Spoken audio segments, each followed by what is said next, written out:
Monsieur le chancelier de l'Institut, messieurs les secrétaires perpétuels de l'Académie des Beaux-Arts et de l'Académie des Sciences morales et politiques, monsieur le vice-recteur de la région académique Île-de-France, mesdames et messieurs les présidents et secrétaires perpétuels des académies des technologies, de médecine, de pharmacie, d'agriculture et des sciences d'outre-mer, messieurs les présidents, directeurs généraux de l'Agence nationale de la recherche et d'Universciences, messieurs les présidents et directeurs d'universités et de grandes écoles, monsieur l'administrateur général du CEA, monsieur le directeur du BRGM, mesdames et messieurs les directeurs d'unités de recherche, monsieur le directeur des études avancées de Thales, monsieur le vice-président qui n'est pas encore là, de l'Académie des sciences. Si, il est là. Il est là.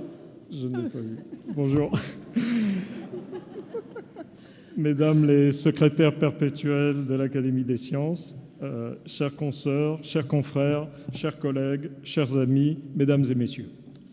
Nous accueillons aujourd'hui les 18 nouveaux élus de l'année 2017. Pour mémoire, nous avions procédé à des élections d'associés étrangers en 2016 et élus des membres en 2014.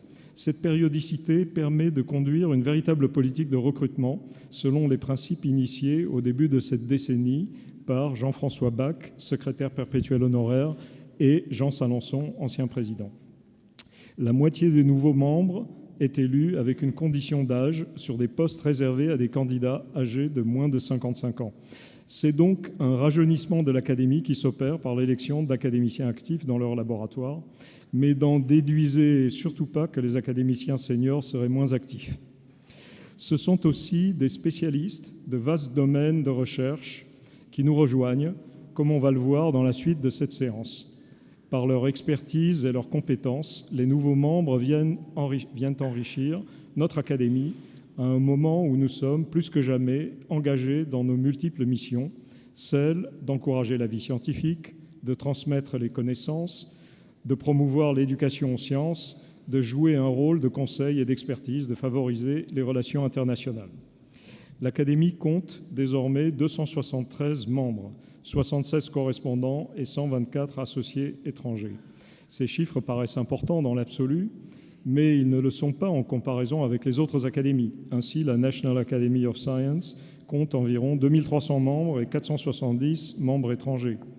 À la Royal Society du Royaume-Uni, il y a 1600 fellows.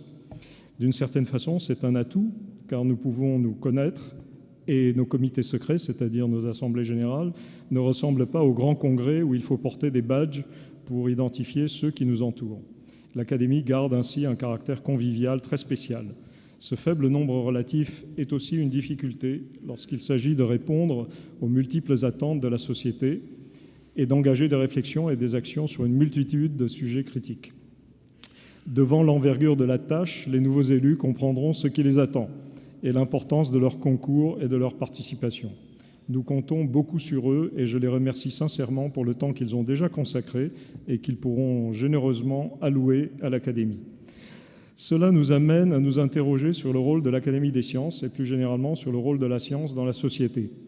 Le sentiment partagé par beaucoup est que la société n'accorde plus la même confiance à la science. Cette confiance s'est érodée. On pense par exemple à la défiance infondée de notre société au sujet de la vaccination. Une ministre, pourtant issue de l'école polytechnique, donc en principe formée aux sciences, en venait à dire dans une interview au Monde en 2010 « Lors de l'élaboration de la Charte de l'environnement, nous avons dû faire face à plusieurs lobbies, celui de l'Académie des sciences et de médecine, celui des industries, celui des assurances. Il est patent de constater qu'on peut à ce niveau assimiler les académies à des lobbies et instructif de noter que les ONG n'en sont pas.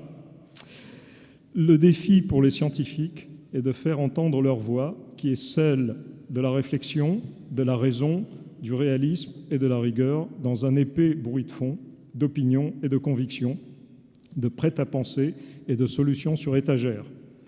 Dans un monde en évolution accélérée, les scientifiques ont beaucoup à faire pour que les citoyens soient mieux à même de distinguer la parole militante, d'identifier les post-vérités, de comprendre que les pseudosciences n'ont rien à voir avec la science. Faire en sorte que la désinformation obscurantiste, une expression de notre confrère Yves Bréchet, ne contamine pas les esprits. Les aider à rejeter les réponses simples, directes et le plus souvent erronées aux questions complexes de notre temps. Dans l'esprit du public et des décideurs, la science reste, de façon assez utilitaire, un moyen d'améliorer le bien-être et la santé des citoyens. La société est sensible à l'objectif de santé publique, de qualité des soins, d'augmentation de l'espérance de vie, bien plus qu'à tout ce que la science peut apporter par ailleurs. La société voit aussi la science comme un vecteur du rayonnement du pays. Elle est fière de ses prix Nobel ou de ses médailles Fields. La société s'inquiète parfois du retard qui pourrait être pris dans certains domaines. On se souvient que la mise en orbite du premier satellite soviétique le 4 octobre 1957 avait été un choc pour l'opinion américaine, qui découvrait le retard apparent que la société américaine avait prise dans le domaine scientifique et notamment dans celui de la conquête spatiale. La science a été considérée pendant longtemps comme une des sources de l'innovation et par ce biais comme un des moteurs du développement économique. Elle occupe une place centrale dans la stratégie de nombreux pays. L'Académie a affirmé à de nombreuses reprises que l'avenir appartenait aux pays qui font le pari de la science. Sur ce point, il y a des idées qui méritent notre attention. Selon certains, les innovations n'ont plus besoin de science, alors qu'elles profitent tout simplement de toutes les découvertes scientifiques réalisées jusque-là. Il est vrai aussi qu'il faudrait être pragmatique et se demander comment nous pourrions mieux profiter des avancées de la science pour en tirer des innovations.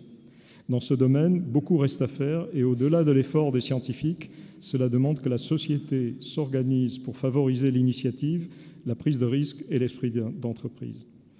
Mais un des rôles de la science, et en particulier de l'Académie des sciences, dans la société actuelle, devrait être d'apporter la rationalité dans des débats confus et de promouvoir le raisonnement plutôt que l'émotion dans la prise de décisions politiques.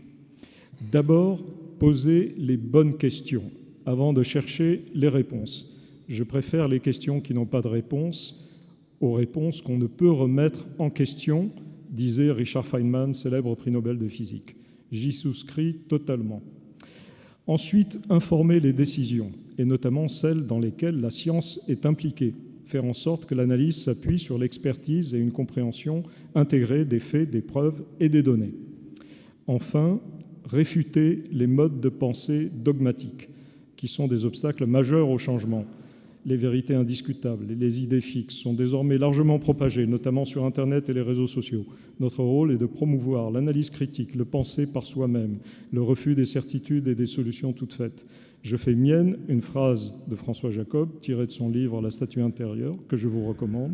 « J'aime les idées fixes à condition d'en changer ».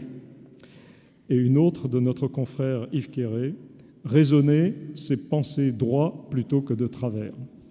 En définitive, quel est le message à emporter, le take-home message? C'est celui de la nécessité de se mobiliser pour relever les défis que je viens d'évoquer. En vous remerciant pour votre présence, permettez-moi de vous souhaiter une belle après-midi avec nos nouveaux élus, à qui je souhaite une réussite éclatante dans leurs projets et beaucoup de succès et de satisfaction dans leurs nouvelles fonctions d'académiciens. Merci.